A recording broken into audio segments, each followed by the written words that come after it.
저는 오늘 출애굽기 12장 5절에서 14절까지의 말씀을 가지고 피의 언약, 이와 같은 제목으로 함께 말씀을 나누겠습니다. 이스라엘 백성들이 애굽에서 430년 동안 종노릇하며 노예 생활을 하고 있습니다.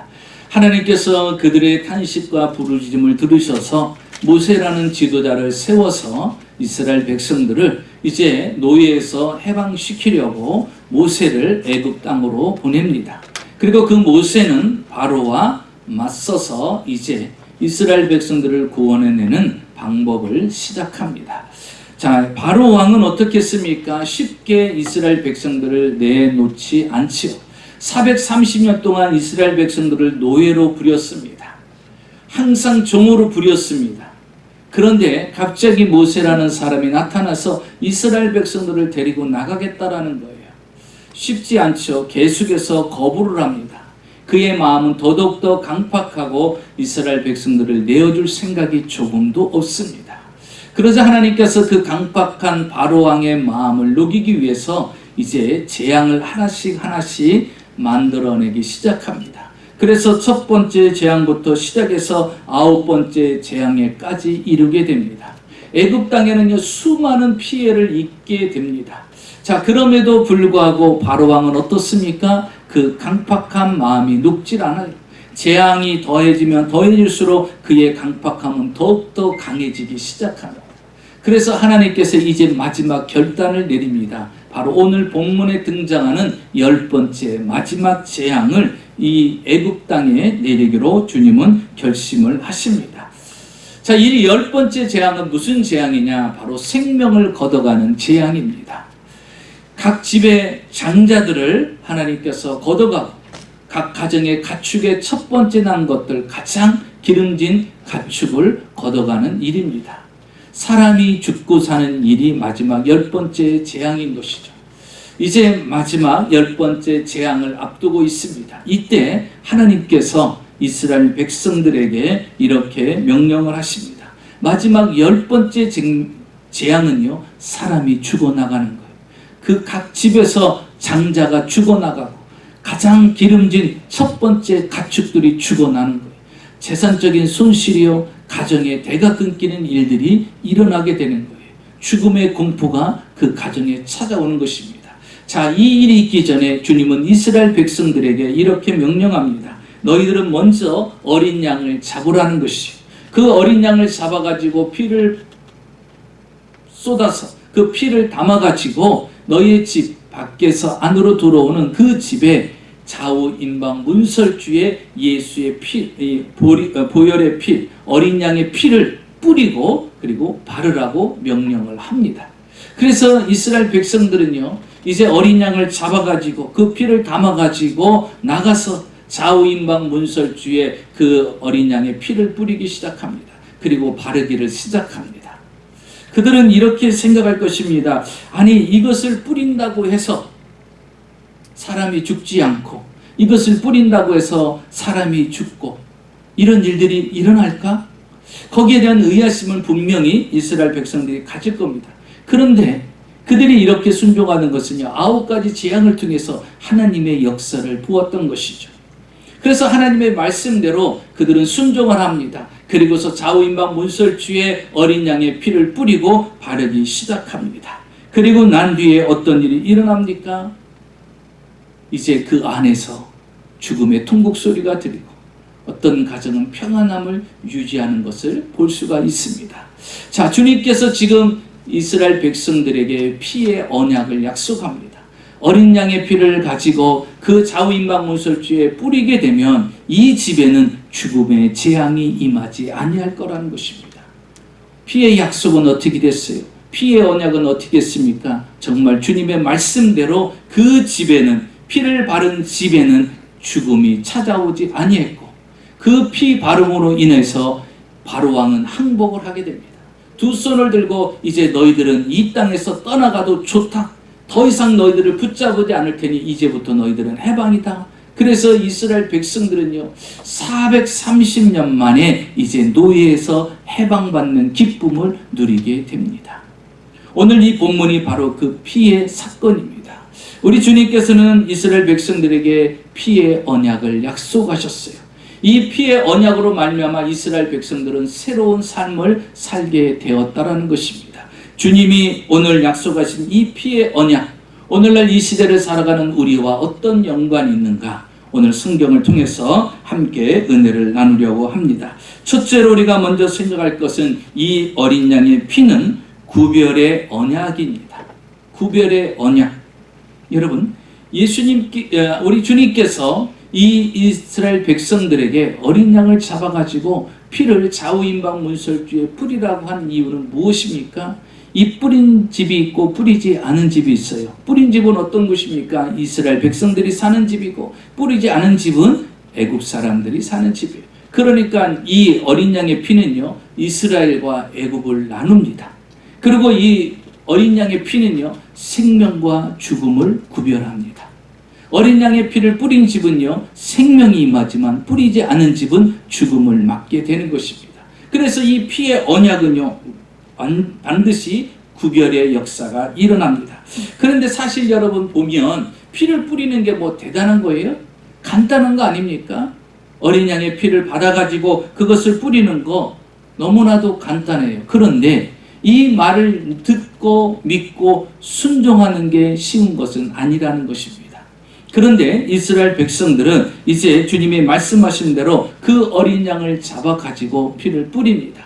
그리고서 주님은 피를 뿌리는 그들에게 이렇게 언약의 약속을 말씀하십니다. 오늘 본문 23절을 볼까요? 피를 뿌린 이스라엘 백성들에게 주님이 이렇게 약속하시요.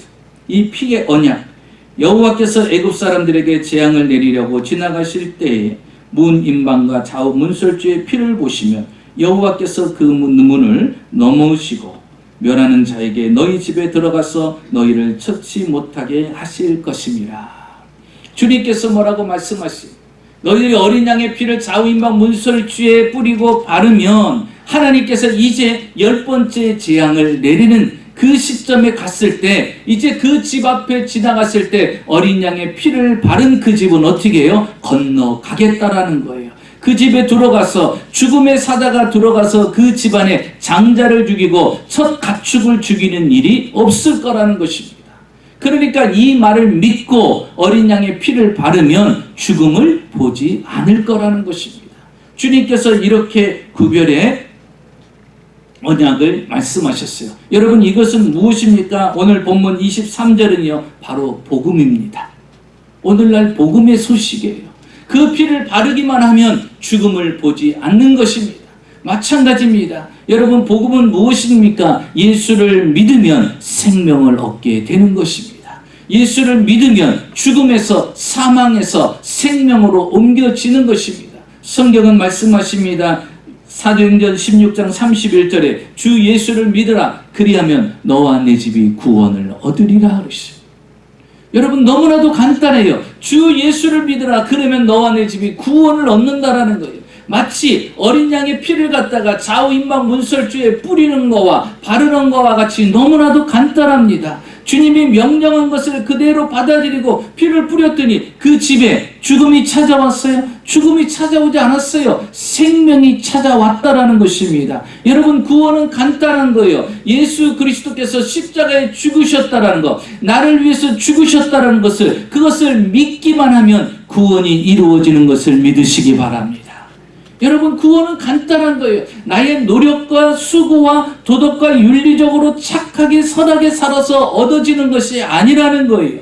예수 그리스도께서 나를 위해서 십자가에서 피 흘리시고 죽으시고 구원하셨다라는 그 사실을 믿기만 하면 되는 것입니다. 그냥 어린 양의 피를 뿌렸더니 죽음이 찾아오지 않은 거예요. 예수 그리스도를 믿기만 하면 우리에게 죽음이 찾아오지 않고 바로 생명이 찾아오는 걸 믿으시기 바랍니다. 우리는 원수마귀에 속아서요, 선악과 열매를 따먹었어요. 우리 선조가. 그래서 우리는요, 이제 지옥의 죽음을 맞이한 그런 존재입니다. 그런데 예수님께서 십자가에 못 박혀 죽으심으로 말미암아 이제 그를 믿는 사람에게는요, 어떤 일이 일어났습니까? 생명을 얻는 역사가 일어난 것입니다. 그래서 너무나도 간단해요. 믿기만 하면 생명이 우리에게 주어진다라는 사실입니다. 여러분, 하나님께서는 애굽 사람과 이스라엘 백성들 사이를 완전히 구별한 것이 무엇입니까? 어린 양의 피를 사용했다라는 사실입니다. 자, 이 피를 바른 그 집안은요, 아무런 재앙이 찾아오지 않았어요. 그러나 애굽 사람들은 어땠습니까? 어린 양의 피를 바르지 않았기 때문에 지금 애굽의 온 동네는요, 통곡의 소리가 들리기 시작합니다. 장자가 죽어나가요. 가축들이 죽어나가서 제사나의 손실이 오기 시작합니다. 각 집집마다 장자가 죽어나가니 그 통곡이 애굽 전체에서 울려 퍼지기 시작합니다. 왜? 주님이 말씀하신 대로 그대로 이루어졌다라는 거예요. 그런데 여러분, 이 성경에서 놀라운 사실이 있어요. 그게 뭐냐면 애굽 사람들 중에서는요, 지금 9가지 재앙을 다 보았습니다. 누가 그 9가지 재앙을 일으켰죠? 하나님이 그 재앙을 일으킨 거예요. 그것을 보고 두려웠던 애굽의 백성들 중에서는요, 10번째를 봅니다. 이스라엘 백성들이 무엇을 하는가 봅니다. 그들에게 물어봅니다. 하나님께서 명령한 것이 무엇인가 듣습니다. 그리고 그 애굽 사람들 중에서요, 어린 양을 잡아가지고 피를 내가지고 그 피를 가지고서 좌우 임방 문설주에 뿌리고 바르는 일을 애굽 사람이 합니다. 여러분, 그 사람은 어떻게 됐을까요? 그 가정은 어떻게 됐을까요? 여러분, 애굽 사람이라 할지라도 하나님의 말씀을 믿고 어린 양의 피를 그 좌우 임방 문설주에 바른 그 집은 죽음이 찾아오지 않은 것을 믿으시기 바랍니다. 여러분, 애굽 사람이라고 해서 다 죽은 게 아니에요. 그 피를 바른 사람, 어린 양의 피를 바른 사람들은요, 애굽 사람들 중에서도 살았다는 거예요. 그 집에 장자가 죽지 않았다라는 거예요. 여러분, 우리만이, 이스라엘 백성들만이 구원이 있는 것이 아니라 예수 그리스도께서 나를 위해서 십자가에 못 박혀 죽으셨다라는 것을 믿기만 하면, 그 믿는 사람은 남녀노소 빈부귀천 유무식을 떠나서 생긴 것과 고위 지기를 막론하고 모든 사람이 믿기만 하면 구원을 얻는 걸 믿으시기 바랍니다.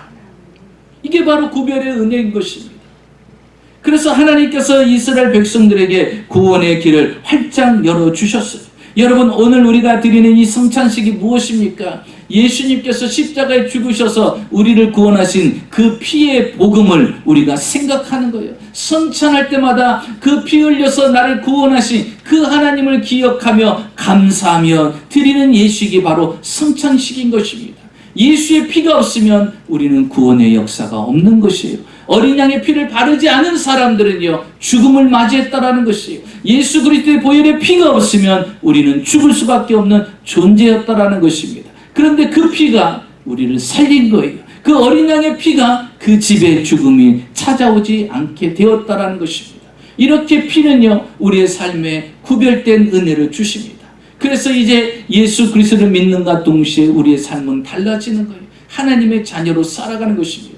그런데 여러분, 이 피를 어디에 발랐습니까? 바깥 입구에 들어가는 좌우 임방 문설주에 발랐어요. 하나님이 안쪽에다 피를 바르라고 한 것이 아니라 바깥쪽 들어오는 입구의 좌우 임방 문설주에 피를 바르라는 거예요. 그러면 누구나 할 것 없이 지나가다가 다 봅니다. 그 집에 피가 발려져 있는 거 다 볼 수가 있는 것이죠. 여러분, 예수를 믿을 때 어떻게 믿으라는 거예요?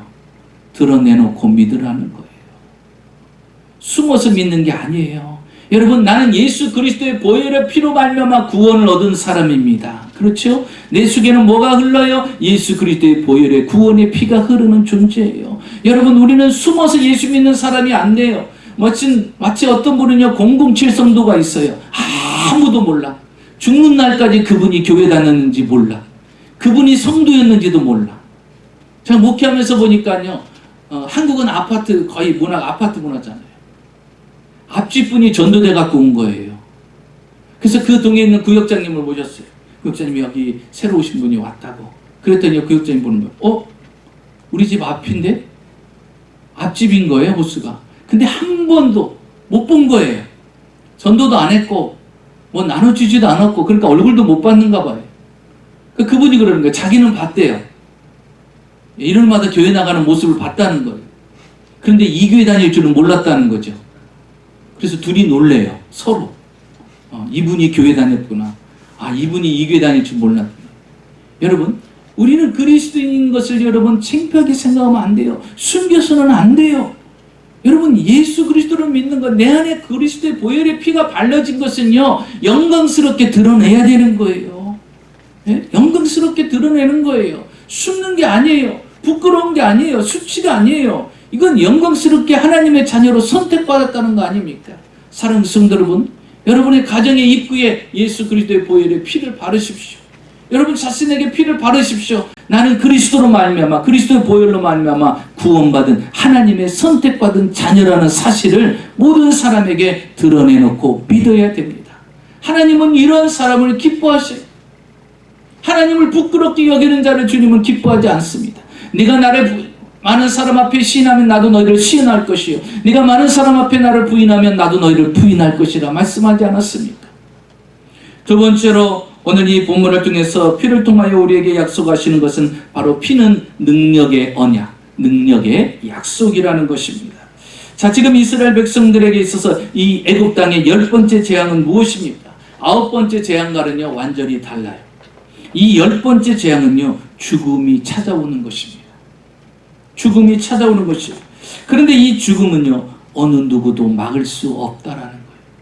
지금 애굽의 문명과 기술을 다 동원해도, 바로 왕이 아무리 강력한 권세를 가졌다 할지라도 이 죽음은 막을 수가 없습니다.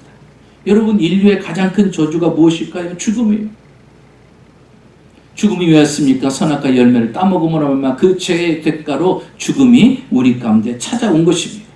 지금 오늘 성경 본문은 하나님께서 애굽의 장자 모든 자들을 죽이는 재앙을 지금 일으킵니다. 하나님께서 이스라엘 백성들로 하여금 이 죽음의 재앙을 피할 수 있는 길을 말씀하십니다. 여러분, 세상에 누가 죽음을 막을 수가 있어요? 세상에 누가 죽음을 피할 수 있게 할 수 있습니까? 그런데 여러분, 죽음을 피하게 하실 수 있는 분이 있어요. 그분이 누굽니까? 하나님이에요. 이 애굽 땅 전체에 죽음의 재앙을 내리는데 이스라엘 백성들에게 그 죽음이 임하지 않는 방법을 가르쳐 주셔요. 그게 무엇입니까? 어린 양의 피를 가지고서 좌우 임방 문서주에 바르라는 거예요. 그래서 그대로 발랐습니다. 어떤 일이 일어났죠? 죽음의 사자가 이제 하나님의 10번째 재앙이 선포되는 순간 죽음의 사자들이 집집마다 돌아다니기 시작합니다. 그런데 이스라엘 백성 집 앞에 딱 섰더니요, 그 어린 양의 피가 좌우 임방 문설주에 싹 뿌려주고 발라져 있는 거예요. 그래서 죽음의 사자가 어떻게 합니까? 죽음의 사자는 죽일 수 있는 힘이 있어요. 그런데 보십시오. 어린 양의 피를 보자마자 죽음의 권세가 힘을 써요, 못 써요? 힘을 못 쓰잖아요. 그냥 건너가잖아요. 그곳을 뚫고 들어가서 억지로 사람을 죽이지 않잖아요. 여러분, 죽음보다 강한 것이 무엇일까요? 어린 양의 피인 것을 믿으시기 바랍니다. 죽음의 권세를 이길 수 있는 것이 무엇입니까? 어린 양의 피라는 사실을 이야기해 주고 있어요. 그렇기 때문에 주님께서는요, 이 피를 통해서 우리에게 어떤 언약을 말씀하십니까? 죽음을 능히 이길 수 있는 그런 언약의 약속의 말씀을 우리에게 허락해 주고 있는 것입니다. 여러분, 이집트에 가면 가장 유명한 게 뭡니까? 피라미드. 제가 이스라엘 성지순례를 갔을 때 저도 보면 이 피라미드는요, 세계 7대 불가사의 중에 하나예요. 도저히 이해가 안 돼요. 어떻게 이곳에 피라미드를 세울 수 있을까? 여러분, 이집트 그 피라미드가 한 개가 아니에요. 상당히 많이 있습니다. 그런데 주변은 다 사막이에요. 그렇게 큰 돌들을 구할 수가 없어요. 지금도 가서 봐도 그 돌이 주변에 있지 않습니다. 그런데 그 엄청난 크기의 돌들을 쌓아서 그냥 작은 높이가 아니에요. 엄청나게 높은 높이로 피라미드가 있어요. 여러분, 이 피라미드는 뭡니까? 왕들의 무덤이죠. 이집트의 왕들의 무덤입니다. 이집트의 왕들은요, 왕이 되면서부터 제일 먼저 하는 일이 뭐냐? 자기 죽을 자리를 만듭니다. 그게 바로 피라미드예요. 근데 이 피라미드는요, 1, 2년 만에 완성되는 게 아니에요. 수십 년을 걸려야 돼요. 그러니까 자기가 왕이 되는 순간부터 피라미드를 짓기 시작하는 거예요. 자기가 들어갈 것을 짓기 시작합니다. 여러분, 가서 보면요, 기준기도 없어요. 요즘같이 기준기 있으면 돌을 들어가지고 올려가지고 위치에 맞춰서 하기는 하지만은요, 일단 돌을 구하기가 어려워요. 기중에 돌을 들어서 올릴 수 있는 그런 기계도 없습니다. 그들은 어떻게 돌을 그때 당시 운반했냐면요. 그들은 이제 나일강에서 뗏목을 이용해서 돌을 실어오기 시작합니다. 거기서부터 운반해갖고 이 사막지대까지 끌고 오는 거예요. 오는데도 며칠 걸리지 않겠습니까? 그런데 그것을요, 높이 쌓아요. 1층은 그냥 싼다고 해요. 단층은. 근데 그 높은 꼭대기까지, 그 높이를 위에까지 그 어마어마한 크기와 무게의 돌들을 어떻게 옮겼어요? 그래서 7대 불가사의 중에 하나예요. 이건 도저히 아무리 기하학적으로 생각하고 계산해도 이거는 이렇게 세워질 수 없다라는 거예요. 저도 보고 감탄할 정도예요. 야, 어떻게 이렇게 세울 수 있을까? 그 정말 왕이라는 존재가 그거구나. 그냥 사람을 시켜갖고 몇십 년을 그렇게 해서 결국 완성한 거 아닙니까?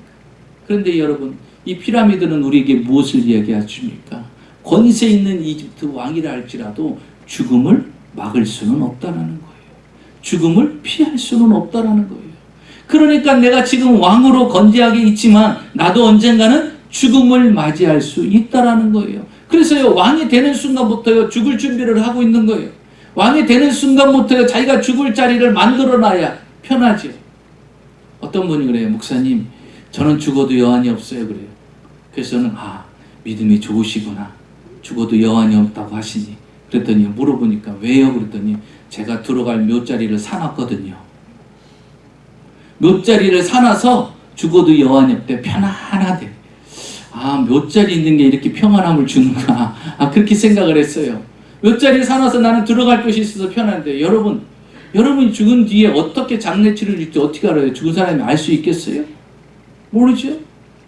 여러분, 그게 평안한 게 아니에요. 우리는 죽고 난 뒤에 하나님 앞에, 하나님 품에 안기는 것이 가장 소중한 것이 아니겠어요?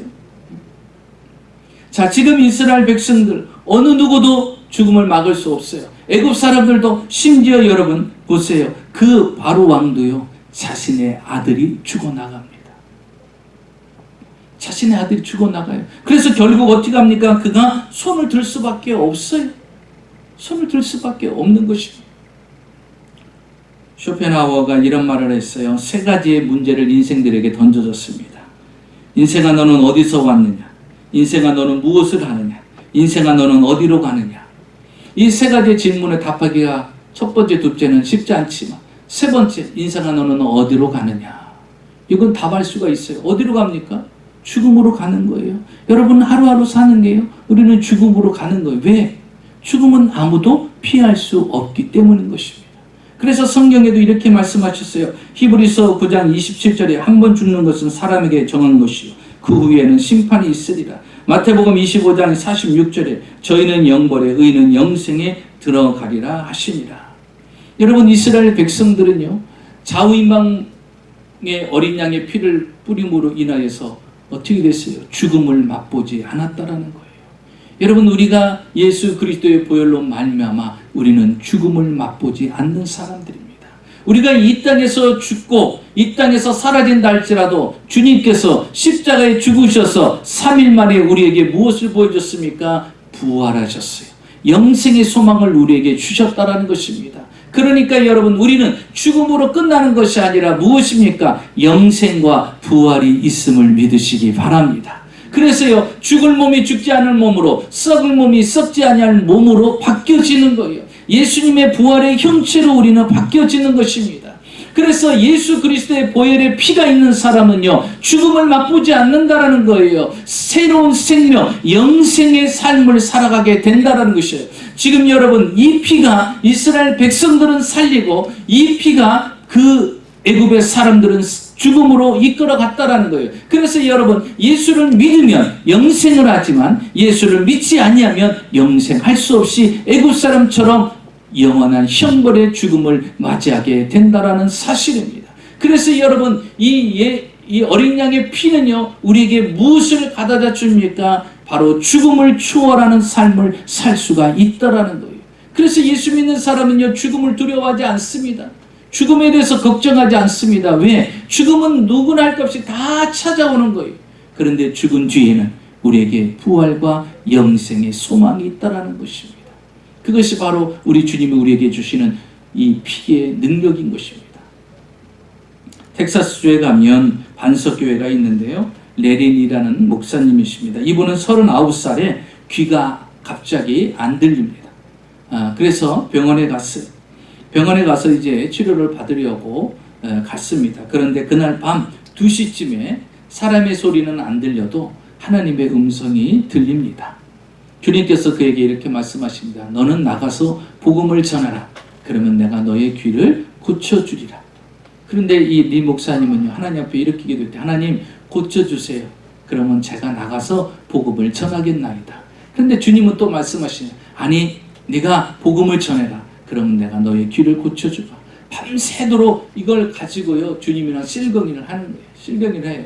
주님, 고쳐주시면 내가 나가서 복음을 전하겠습니다. 아니다, 네가 나가서 복음을 전하면 내가 고쳐주마. 계속 밤새도록 그렇게 했는데요. 이제 아침이 되었어요. 이제 의사들이요, 이제 진료를 하러 각 방을 돌아다니게 됩니다. 근데 의사가요, 자기 방으로 딱 들어오는데 의사를 보는 순간요, 하나님의 말씀이 딱 자기에게 들리는 거예요. 그가 채찍에 맞음으로 우리가 나음을 입었느니라. 그가 채찍에 맞음으로 우리가 나음을 입었다라는 말씀이 그에게 딱 귀가 들리는 거예요. 아, 하나님이 나를 치료하신다는 거구나. 주님이 십자가에서 흘리신 그 채찍의 피로 말미암아 나를 고쳐주시는 그 확신, 그 피 흘림으로 내가 치료받았다는 확신, 그 주님이 나의 질병을 짊어지셨다는 그 확신이 갑자기 몰려오기 시작합니다. 그러면서 의사한테 말했어요. 의사 선생님, 저 오늘 퇴원하겠습니다. 그러니까 의사가 놀라는 거예요. 아니, 당신 지금 퇴원하면 영원히 귀를 회복할 수가 없습니다. 지금도 안 들리지만 영원히 듣지 못하고 또 한쪽 귀까지도 안 들릴 수가 있습니다. 그러면 영원히 듣지 못할 수가 있습니다. 위험합니다. 그러니 이거 원인을 파악하고 알아야 됩니다. 치료해야 됩니다. 그런데 그분이 그랬어요. 네 목사님이, 내가 하나님의 말씀을 순종해야 되겠습니다. 의사 선생님 말보다 하나님 말씀에 순종해야 되겠습니다. 죄송합니다. 저를 퇴원시켜달라고. 그러고서요, 퇴원을 했어요. 그리고 그 병원에서 최고 가까운 공원을 찾아갑니다. 공원에 찾아가세요. 그 공원에 앉아있는 사람, 그 공원에 왔다 갔다 하는 사람들에게 이제 입을 열어 복음을 전합니다. 그 사람이 뭐라고 하는지 들리지는 않아도 이제 복음을 전합니다. 주 예수를 믿으십시오. 그럼 당신이 구원을 얻습니다. 예수님이 당신의 죄를 위해서 십자가에 못 박혀 죽였습니다. 그분을 믿으면 천국과 영생을 얻게 됩니다. 하고 복음을 전하는데요, 갑자기요, 귀가 뻥 하고 열리는 거예요. 귀가 뻥 하고 열리면서 그 사람이 지금까지는 계속 말했던 소리가 들리지 않는데 갑자기요, 복음을 전하는데 귀가 뻥 뚫리면서 그 사람 말이 들리기 시작하더라는 거예요. 그러면서 지금까지도 이분은 귀가 열려서 소리를 다 듣고 말하게 됩니다. 그로부터 이 목사님에게요, 신유의 능력이 임하기 시작한 거예요. 그래서 병든 자들을 위해서 기도하고 안수하면요, 병든 자들이 그 자리에서 낫게 되는 역사가 일어나게 되었다는 것입니다. 사랑하는 성도 여러분, 그리스도의 보혈은요, 어린 양의 피는요, 우리에게 무엇을 가져다 줍니까? 능력을 가져다 줘요. 근데 그 능력 중에서 큰 능력이 무엇입니까? 죽음을 두려워하지 않는 거예요. 죽음조차도 뛰어넘는 역사를 우리에게 주신다는 것입니다. 마지막 셋 절로 보면요, 하나님께서 이스라엘 백성들에게 그 피는, 어린 양의 피는 무엇이었느냐? 이 피는요, 새로운 삶을 살게 하는 하나님의 언약이요, 약속이었다라는 것입니다. 자, 이스라엘 백성들이 이제 하나님의 선택된 민족으로 구별되게 이제 쓰임받게 됩니다. 그리고 나서 그들은 죽음을 맛보지 않고 이제 죽음을 추월할 수 있는 하나님의 자녀들이 되었습니다. 자, 그런데 이제 이후로부터 그들의 삶은 분명히 달라집니다. 이제 하나님께서 그들의 삶을 이제 축복해 주시는데, 어떻게 축복해 주시냐 보면 오늘 이 어린 양의 사건을 통하여서 이스라엘 사람들의 삶이 달라집니다. 지금까지는 430년 동안 무엇으로 살았죠? 노예로 살았어요. 그런데 이제 이 보혈의 피가 그들의 인생 전체를 바꿔놓습니다. 여러분, 예수 그리스도의 보혈의 피가, 구원의 은혜가 우리의 인생 전반적인 것을 바꿔놓는데, 그 첫째가 뭐냐면요, 신분의 변화가 찾아옵니다. 신분의 변화. 지금까지 이스라엘 백성들의 신분은 무엇이었죠? 노예였어요. 종이었습니다.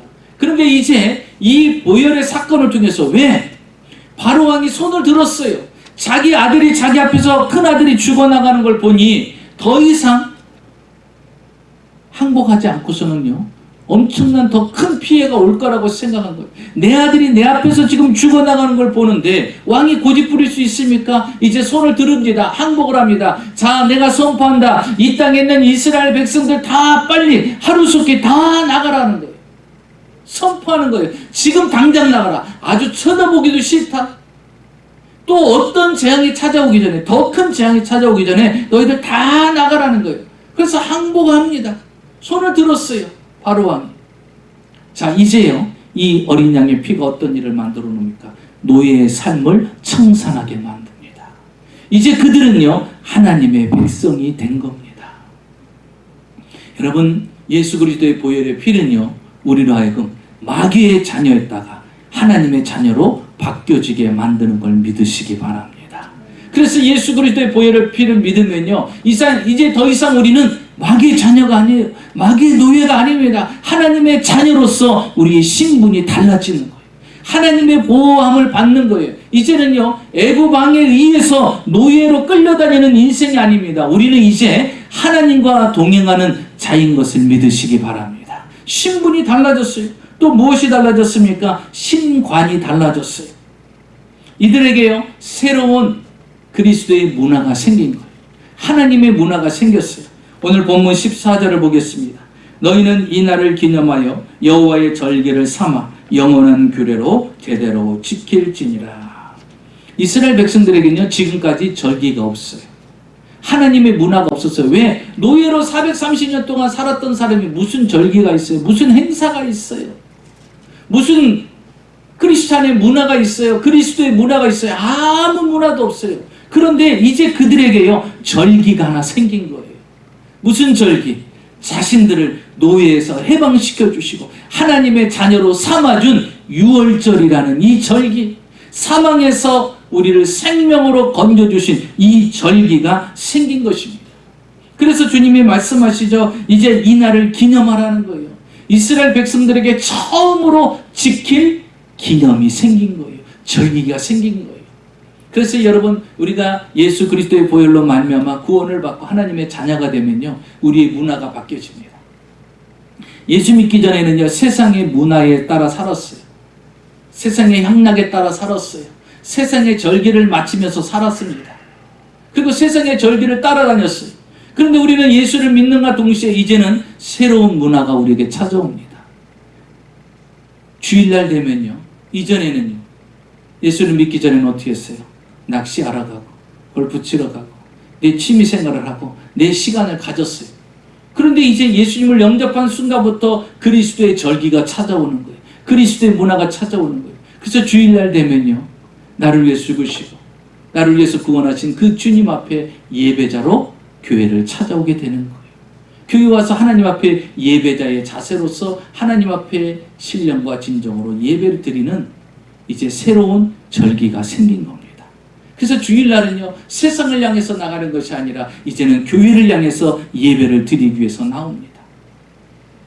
감사절이 무엇인지도 몰랐고 부활절이 무엇인지도 몰랐고 성탄절이 무엇인지 몰랐는데 이제 한 해 동안 모든 것들을 취소하게 하신 아버지, 하나님과 함께 하신 하나님, 우리의 삶을 지배하신 그 하나님 앞에 감사할 수 있는 감사제의 절기도 드릴 줄 알고, 나를 위해서 부활하신, 그래서 우리에게 부활과 영생의 소망을 주신 그 부활절의 절기를 또 지킬 줄도 알고, 이 땅에 우리를 구원하기 위해서 이 땅에 오신 그 성탄절을 기념하면서 성탄절 예배를 드리게 됩니다. 새 신년 예배를 드리면서 한 해를 주님께 맡기면서 한 해를 마무리하면서 송구영신 예배를 드리는 새로운 그리스도인의 절기가 생긴 거예요. 문화가 생긴 거예요. 그래서 이제는 어떻게 됩니까? 그리스도의 문화를 따라 살아갑니다.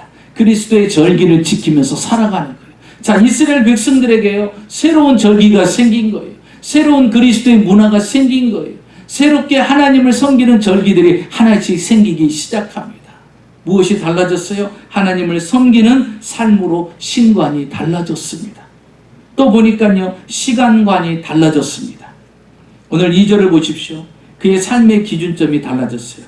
자, 2절에 보니까 이 달을 너희에게 달의 시작 곧 해의 첫 달이 되게 하고, 어느 달입니까? 바로 이스라엘 백성들이 출애굽하는 날, 유월절 사건으로 인해서 이스라엘 백성들이 구원받고 생명을 얻는 날, 430년 동안 지긋지긋한 종노릇을 청산하는 그날이 그들에게 있어서 뭐예요? 첫날이에요. 첫날.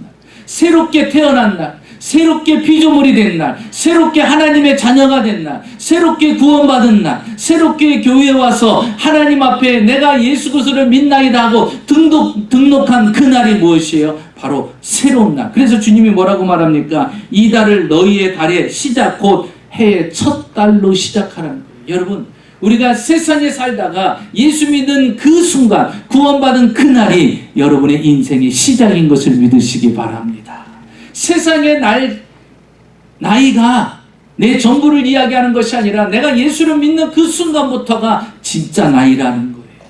진짜 시간이라는 거예요. 왜? 그때가 바로 하나님과 동행하기 시작한 날이에요. 그것만이 하늘에 기록되는 거예요. 주님과 상관없이 삶을 살았던 것은요, 하늘에 기록되지 않는 거예요. 내가 예수를 믿는 그 순간부터 하나님을 위해 살았던 것이 하늘에 기록이 되기 시작한다는 거예요. 그것만이 하늘에서 상이 주어진다는 사실이에요. 그러니까 이스라엘 백성들에게 있어서 이 6월절의 사건은 무엇입니까? 자기가 하나님의 자녀가 되고 구원을 얻고 새로운 인생을 살아갈 수 있는 첫 발을 디디디는, 그래서 그들의 달력은요, 이때부터 시작이 되는 겁니다. 그래서 시간법이 달라지는 거예요. 그래서 여러분, 우리는 예수 믿고 새 사람이 된 때가 바로 새로운 인생의 첫 시작인 것을 믿으시기 바랍니다. 그리고 그들의 재물관이 달라집니다. 보십시오. 여기 18절에서부터 10절에 보면 무교병과 쓴 나물과 아울러 먹으라. 날로 삶아서 먹지 말고 불에 구워서 먹으라고 말합니다. 그리고 아침까지 남겨두지 말고 다 불태워 버리라고 말합니다. 무엇입니까? 하루하루의 일용할 양식에 족하라는 거예요. 욕심 부리지 말고, 다시 말하면 하루하루의 삶을 누가 채워주신다는 거예요? 하나님이 채워주신다는 거예요. 이제는 자신의 노력과 수고와 애쓰면서 살았던 것을 이제 물질관이 달라져요. 아, 하나님이 축복하셔야 되는 거구나. 먹고 사는 문제도, 의식주 문제도 하나님의 손에 달려 있구나. 이제 하나님을 의지해야 되는구나. 이제 물질관이 달라지는 거예요. 내 수고와 노력으로 물질을 거두는 것이 아니라 하나님이 도와주심으로 말미암아 재물도 얻을 수 있고 먹는 것도 해결이 된다라는 것을 이스라엘 백성들에게 가르치는 거예요. 여러분 보세요. 이스라엘 백성들이 40여 년 동안 광야 생활하면서 이스라엘 백성들이 수고한 거 있습니까? 없잖아요. 그들이 덥다고 하면요, 구름 기둥으로 덮으시고, 춥다고 하면요, 불 기둥으로 덮으시고, 그들이 배고파하면요, 하나님께서 40여 년 동안 만나로 먹이시고, 고기 먹고 싶다고 하면 하나님께서 메추라기 떼를 한 달 동안 보내주시고, 목마르다고 하면 반석을 쳐서 물을 내셔서 물을 마시게 하고, 적들이 쳐들어오면요, 그 적군들과 싸워 이기게 해주시고, 어느 하나 이스라엘 백성들에게 손해보는 것이 없어요. 하나님이 풍족하게 그들을 40년 동안 옷도 헤어지지 않냐고 샌달도 헐어서 사라지지 않게끔 하나님이 필요한 모든 것들을 다 공급하셨지 않았습니까? 그래서 이스라엘 백성들에게 뭘 이야기합니까? 하나님은 너희들의 공급자가 되신다라는 거예요. 이제는 너희들이 나를 따라오면 내가 너희들을 책임지겠다라는 거예요. 애굽의 바로왕이 책임지는 것이 아니라 하나님이 책임져 주시겠다는 것입니다. 마지막으로 보면요, 인생관이 달라집니다. 11절을 보십시오. 그들의 가치관이 이제 달라집니다. 11절, 너희는 그것을 이렇게 먹을지니 허리에 띠를 띠고 발에 신을 신고 손에 지팡이를 잡고 급히 먹으라. 이것이 여호와의 유월절이라. 왜 이렇게 이야기합니까? 떠날 준비를 하는 거예요. 왜냐하면 이 재앙이 임하면 이제 바로왕이 항복을 하는 거예요.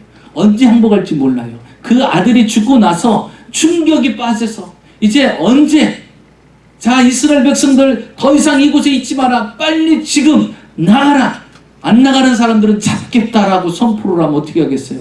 당장 나가야 되잖아요. 그러니까 어떻게 해야 돼요? 허리띠를 차고 있는 거예요. 신발 신고 있는 거예요. 지팡이 잡고 있는 거예요. 그러면서 허겁지겁 먹는 거예요. 왜? 나가! 그러면 이제 곧바로 슉 하고 나가려고 준비하는 거예요. 이때다 하고 준비하는 거예요. 그게 뭐냐면 이때다 준비하고 먹으면서 떠날 준비를 하고 있으라는 거예요. 이제 더 이상 애굽 땅은 너희들이 있을 곳이 아니라는 거예요. 그럼 어디를 향해서 갑니까? 가나안 땅을 향해서 가는 거예요. 여러분, 우리는요, 구원받는가 동시에 우리가 가는 길이 정해집니다. 우리는 어디에요? 하나님이 예비해 놓으신 가나안 땅을 향해서 이스라엘 백성들이 가듯이 하나님이 우리를 위해서 예비해 놓으신 그 천국, 본향을 향해서 가는 것을 믿으시기 바랍니다.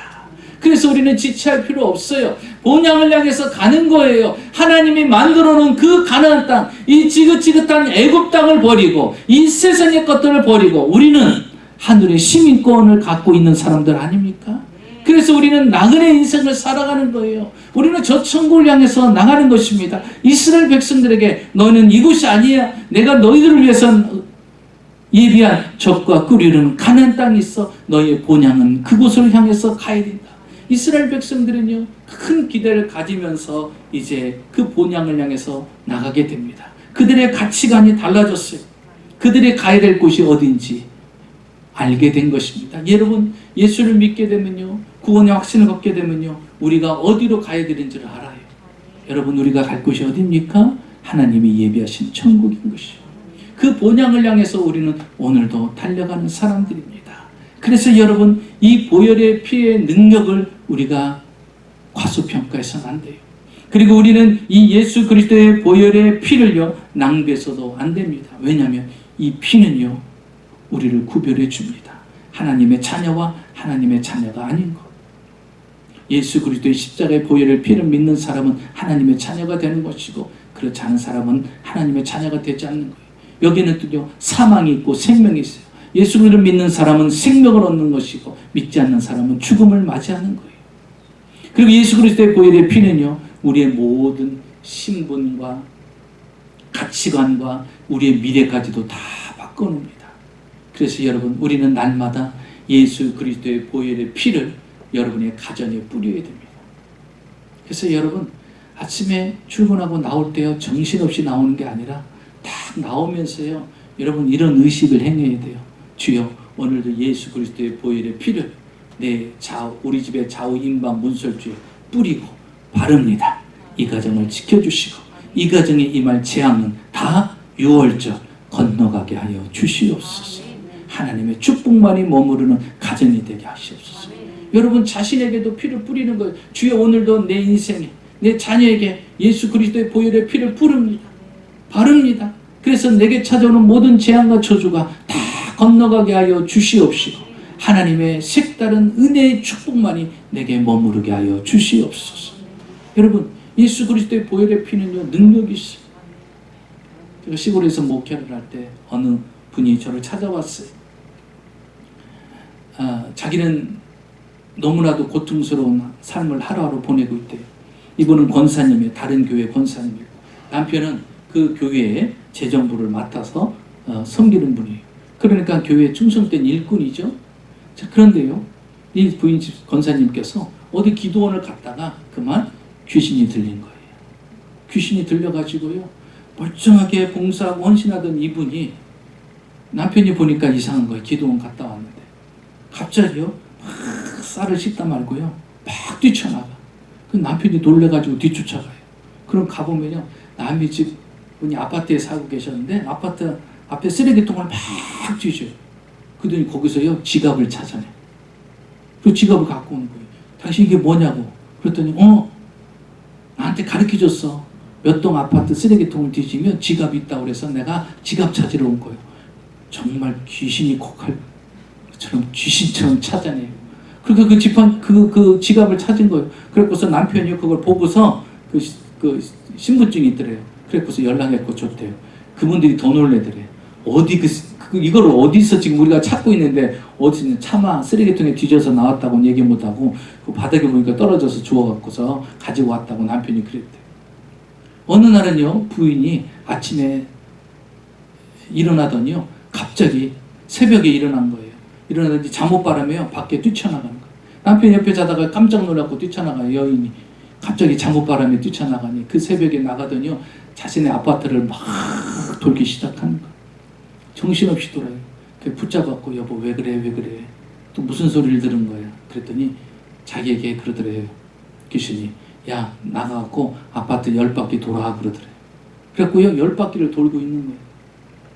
제발 정신 좀 차리라고. 남편이 아무리 얘기해도요, 정신이 없어요. 왜냐면 들리는 게 그 귀신의 소리가 자꾸 들리니까. 그래서 뭘 못해요. 그러니까 아이들은 3명이 있는데 아이들은 다 껴가면 엄마 혼자 있는 거예요. 그러면 무슨 짓을 할지. 혹시 그 아파트에서 떠내릴지. 뭐 남편이 불안한 거예요. 이 물은 공무원인데 공직자 높은 위치에 있는 분이에요. 근데 출근할 수가 없어요. 그래서 휴가를 냈어요. 휴가를 냈고 부인을 좀 일단 케어를 해야겠다. 그래갖고서요 방법이 없는 거예요. 그래서 전국의 유명한 병원들을 다 서울서부터 저 밑에 부산까지 다 돌아다닌 거예요. 근데도 방법이 없는 거예요. 그러다가 이분이 어떤 것을 들었냐면 이 부인 권사님이 어디서 그런 얘기 들었대. 순보험계가 세니까 순보험계를 한번 가보라고 그러더래요. 그래서 찾아온 거예요. 그래서 제가 만나게 된 겁니다. 근데 세다고 찾아왔는데 제가 또 책임감이 크잖아요. 봤더니 센 것 같지도 않고 아무것도 아닌 것 같은데 그러면 어떻겠어요. 그래서 세다고 왔는데 부담감 느끼더라고요. 상태 보니까 벌써 안 좋은 거예요. 그래서 제가 이제 언제 신방을 가겠습니다. 가도 괜찮습니까? 왜냐하면 다른 교회니까 조심스럽죠. 그러면 먼저 제 남편분한테 그랬어요. 먼저 담임 목사님한테, 그 교회 담임 목사님한테 제가 예배 드리러 가는 걸 허락을 받게끔 해라. 그러면 제가 편안하게 갈 수 있다. 그러니까 이분이 그러는 거예요. 우리 목사님이랑 헤어진 지 오래됐다고 그러는 거예요. 왜 그러냐고 그랬더니 자기 부인이 이렇게 됐을 때 그게 목사님이 한 번도 안 오셨다라는 거예요. 어디 기도원 잘못 찾아가고 그렇게 미쳐갖고 말이야 교회까지 이렇게 혼란하게 만들어 놓고 그러냐고. 그래서 안 왔다는 거예요. 그래서 이 남편 집사님이 아주 상처를 받았고 그 교회는 더 이상 쳐다보고 싶지도 않은 거예요. 그리고 목사에 대한 상처가 큰 거예요. 그러니까 더 이상 얘기할 수가 없겠더라고요. 그래서 저희들은 그 교회 안 나간 지가 지금 몇 개월 됐습니다. 그리고 거기 안 갑니다. 이러는 거예요. 그러니까 물어볼 필요도 없습니다. 목사님 우리가 원하니까 와서 예배 드려주세요. 그래서 갔어요. 이제 구역장님 세 분 모시고 갔습니다. 가서 예배를 드리는데 이 남편이 목사에 대한 적대감이 있는 거예요. 그렇게 믿음이 좋고 이 신앙이 생활 했던 분인데도. 왜냐하면 너무 상처가 크니까. 그래서 제가 예배 드리러 갔는데도요 자신의 부인을 위해서 기도하러 왔는데도 저 구석정에서 이렇게 쳐다보고 있는 거예요. 그냥. 그래서 일단은 이분을 살리는 게, 이 권사님을 살리는 게 가장 우선이니까 같이 예배 드리자. 그래서 샘에 우리 국장님이랑 같이 그분을 예배를 시작합니다. 그때 이분을 위해서 내가 했던 건 뭐냐면요, 주의 보혈의 찬양이에요. 우리 잘 알죠? 주의 보혈 능력이 있도다 주의 피 믿어. 그 찬양을 계속해서 불렀어요. 하나님 예수의 보혈의 피를 우리 권사님에게 발라주시옵소서. 머리부터 발끝까지 발라주셔서 이 더러운 귀신 죽이려고 멸망시키려고. 여러분 마귀가 오는 목적이 뭐랬어요? 도둑질하고 죽이고 멸망시키는 거라고 했죠. 여러분 끝내 귀신이 빠져나가지 않으면요 이 사람은 멸망의 길로 가는 거예요. 마귀가 결국 그렇게 끌고 가요. 저는 그런 사람들을 수없이 봤거든요. 그러니까 반드시 하나님의 이름으로 빼내야 돼요. 그래서 그 찬양을 계속 불렀어요. 그래서 첫날을 잘 지나갔어요. 그래서 그 날은 또 잠을 잘 주무셨어요. 두 번째 날 가서 또 기도해요. 두 번째 날 가니까요 남편이 이제 오더라고요. 와서 같이 기도해요. 그랬어요.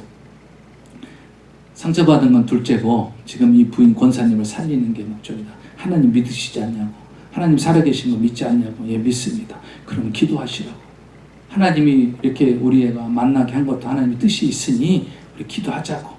기도하면 하나님이 역사하는 거니까 하나님 바라보고 우리 예배 드리자. 그래서 이제 남편도 이제 이틀째부터는 같이 기도하는 거예요. 우리 또 국장님이랑 같이 가서 또 간절히 기도하고 찬양을 또 계속 부르는 거예요. 보혈의 찬양을 계속 부르는 거예요. 그러고서 또 기도하고 말씀을 전하고 이틀째도 잘 났어요. 제가 3일을 약속을 했어요. 3일까지 예배 드리겠다고. 그래서 마지막 3일째 된 거예요. 저도 기도했죠. 금식하면서 기도했어요. 하나님, 이 사람도 이 권사님을 우리 교회에 저한테 붙여주셨으면 뭔가 하나님 뜻이 있는 거 아니니까 그럼 하나님 치유하여 주시옵소서. 그 가정을 회복시켜 달라고. 이렇게 예수 잘 믿던 가정이 잘못되면 이거 손가락질 받잖아요. 하나님 영광 가리잖아요. 하나님 치유해달라고, 회복시켜달라고, 옛날 믿음 신앙 다시 회복시켜달라고 기도를 했어요. 그리고 이제 3일째 가서 또 예배를 드립니다. 그리고 기도를 하는 거예요. 예수의 보혈의 피를 뿌리면서 기도합니다. 하나님 예수의 보혈의 피가 이 권사님에게 임하시옵소서. 막 간절히 기도하고 안수를 딱 했어요. 그랬더니 안수를 하니까요 이분이 갑자기 뒤로 벌러덩 넘어지고 벌러덩 넘어지고. 근데 이제 이런 사역을 하다 보면요 이제 알게 되죠. 이제 하나님이 이 귀신이 빠져나갔구나. 알 수가 있습니다. 그래서 이 귀신이 빠져나간 거예요. 막 정신을 잃고 거품을 내면서 그런 현상을 나타내는 거예요. 그러더니 한 10분 정도 누워서 그대로 있어요. 그 남편은 막 충격받았고 부인이 어떻게 잘못됐나 하고 있었어요. 그냥 두라고 잠깐만 기다리시고. 한 10분 정도 그렇게 하다가요, 이분이 일어나는 거예요. 그러면서 이 권사님이 하시는 말씀이에요. 목사님, 내 속에 있는 귀신이 빠져나갔습니다. 이제 빠져나갔습니다. 그러더니 정상으로 회복이 된 거예요. 그래서 제가 그랬어요. 오늘 밤만 자봅시다. 뭔 일이 있나 없나. 근데 그날 밤 너무나 잘 자고 정상적인 거예요. 그런 소리가 전혀 들리지도 않고 이제 들어오지 않고. 그래서 그랬어요. 이제 더 이상 마귀가 역사하지 않아야 되니까, 마귀가 들어오면 안 되니까 이제 지금부터 열심히 예수 믿으십시오. 열심히 예수 믿어야 됩니다. 신앙생활 잘해야 됩니다. 기도생활, 말씀생활 잘해야 됩니다. 하나님이 고쳐주시니까 이제는 하나님 붙들어야 됩니다. 이제 성경에 분명히 나와 있죠. 내가 만약에 똑바로 안 믿으면 귀신이 돌아다니다가 7 귀신 데리고 들어와서 쑥 들어온다고 하지 않았어요? 성경 보여주었어요. 이젠 잘 믿어야 됩니다. 그랬어요. 그리고 났더니 그 다음날 주일날이요, 이분이 2 딸의 아들이 하나 있어요. 갑자기 시골에서 개척한 나에게 5명의 사람이 등록을 한 거예요. 엄청난 일 아닙니까? 교회 개척해서 얼마 안 됐는데 이 가정이 치유되니까요, 5 가정인 거예요. 그리고 그분이 아는 사람들이 또 전도돼요. 이 권사님이요, 얼마나 그 은혜 감사한지요.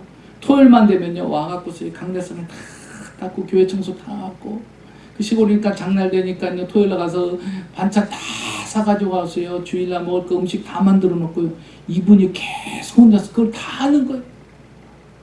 다른 분들은 뜻 때문에 뭐 음식들 갖고 오지만 이분이 전체적인 반찬 같은 거는 싹 해놓은 거예요. 이분이 해놓으니까요, 주일날 어떻게 해요? 그냥 순조롭게 모든 것들이 되어져요. 이분은 그러는 거예요. 하나님이 내 생명을 다시 살려줬으니 내가 주를 위해 살아야 되지 않겠냐. 이 남편분도요, 얼마나 교회에서 헌신하는지, 우리 교회 와서 또 재정을 맡으면서 또 이렇게 또 봉사도 하셨어요. 오랜 세월을 그렇게 하셨어요. 지금은 아마 제가 여기 와 있으니까 아마 은퇴를 하셨을 거예요. 여러분, 하나님의 보혈의 능력에는요, 이런 역사가 일어납니다. 그래서 우리는요, 마귀한테 당하는 존재가 아니에요. 우리에게는 보혈의 피의 권세가 있습니다. 그 권세를 사용하십시오. 여러분의 사방팔방으로 예수 그리스도의 보혈을 뿌리십시오. 그리고 바르십시오. 거기에는 주의 능력이 나타납니다. 오늘 우리 성찬 예식을 통해서 다시 한번 보혈의 피의 능력을 여러분이 체험하시고, 오늘도 여러분의 삶에 피를 뿌릴 수 있는 귀한 예식이 되시기를 주의 이름으로 축원합니다.